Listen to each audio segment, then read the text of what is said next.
Power star Pawan Singh के live कार्यक्रम के दौरान उनके दुश्मन ने किया पवन सिंह पर पत्थर से हमला। पावर स्टार ने दिया करारा जवाब, फिर जो हुआ देखे पूरा वीडियो केवल आपके अपने चैनल भोजपुरिया जोन पर। दोस्तों अगर चैनल पर नए हैं तो सब्सक्राइब करना ना भूलें। देखें पूरा वीडियो। Power Star.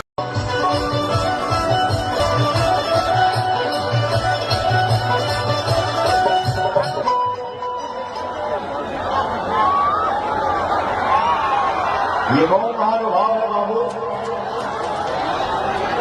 लाखों की संख्या में हमारे भाई ने प्यार करने वाले आए हैं।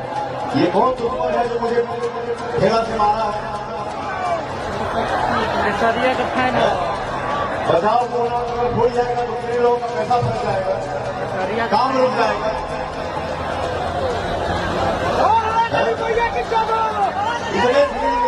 इतने चाहने वाले आए हैं। ये कौन मेरा दुश्मन आया है? हमारे अंदर अगर पावर है ना तो सामने आके दिखा दे कि मेरा माला कौन है। छुप के बात मत करो भाई। लाखों के संख्या में तो पता ना चलेंगे कहाँ जाए भाई के मेरे चाहने वाले हैं।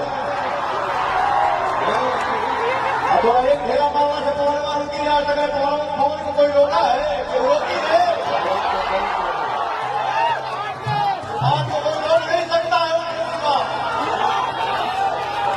माता पिता गुरु भगवान का आशीर्वाद शरीर में रहना चाहिए और इसका दुलार क्या रहना चाहिए। बाकी का ये